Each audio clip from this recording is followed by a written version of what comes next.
यार हम लेट हो जाएंगे। अमन ने अपनी घड़ी देखी, बहुत देर हो रही थी। आर्या, रोहित और नेहा उसके आसपास खड़े थे। उनके चेहरों पे भी चिंता साफ दिख रही थी। वो अपने दोस्त की शादी में जा रहे थे, लेकिन उनका रास्ता एक गिरे हुए पेड़ ने ब्लॉक कर दिया था।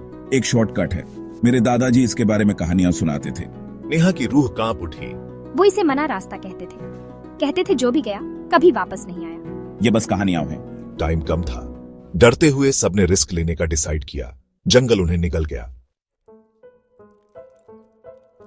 जैसे ही वो उस रास्ते पे कदम रखे, हवा भारी हो गई। एक अजीब सी खामोशी छा गई। उनकी बातचीत बंद हो गई। एक डरावनी चुप्पी ने जगह ले ली।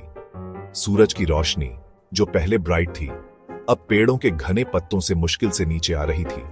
लंबी, भयानक परछाइयां बना रही थी। एक अजीब सी ठंडक महसूस हो रही थी, जो उनके हड्डियों में घुस रही थी। हर कदम एक अजीब सी शांति से भरा था, मानो जंगल खुद अपनी सांसें रोक रहा हो। गिली मिट्टी और सड़ते पत्तों की गंध हवा में भर गई थी। एक ऐसी गंध जो पुराने राजों की याद दिलाती थी। मुझे लग रहा है कोई हमें देख रहा है। उसकी नजरें हमारे हर कदम पर हैं। घबराहट होने लगी जब उन्हें एहसास हुआ कि वो बुरी तरह खो गए हैं। किधर भी मुड़े, हर रास्ता उन्हें उसी टेढ़े मेढ़े बरगद के पेड़ तक ले जाता। उसकी सूखी टेढ़ी मेढ़ी शाखाएं कंकाल की उंगलियों की तरह उनकी तरफ बराच रही थी। समय मानो जंगल की मुट्ठी में फंस गया था। मेरी घड़ी, उसकी सुइयां उल्टी घूम रही हैं। पलक झपकते ही दिन रात में बदल गया। फिर रात दिन में ये बदलाव अचानक और डरावने थे। जंगल उनके साथ खेल रहा था, एक ऐसा खेल जहां असलियत के नियम टूट रहे थे। वो एक भयानक लूप में फंस गए थे। हर बार उनकी निराशा बराच रही थी। ये चाहती है कि हम इसकी पूजा करें। नेहा ने ही उस मूर्ति को देखा जो जंगल के बीचों बीच छिपी थी।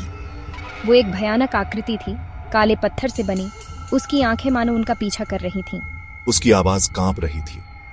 जैसे ही उसने ये कहा, अमन की परछाई उसके पैरों से अलग हो गई और मूर्ति की तरफ सरकने लगी और उसके आधार में गायब हो गई। डर से उनकी चीखें दब गईं। वो समझ गए, जंगल एक बलिदान मांग रहा था। वो मूर्ति के सामने घुटनों के बल गिर पड़े। उनका डर अब भीख में बदल गया। उनके आसपास की दुनिया एक तेज रोशनी में गायब हो गई। जब उन्हें फिर से दिखाई दिया तो वो उस जाने पहचाने रास्ते पर खड़े थे। जंगल गायब था। वो सुरक्षित थे, लेकिन उनकी परछाइयां वहीं फंसी रह गईं। मना रास्ते की कीमत की एक भयानक याद।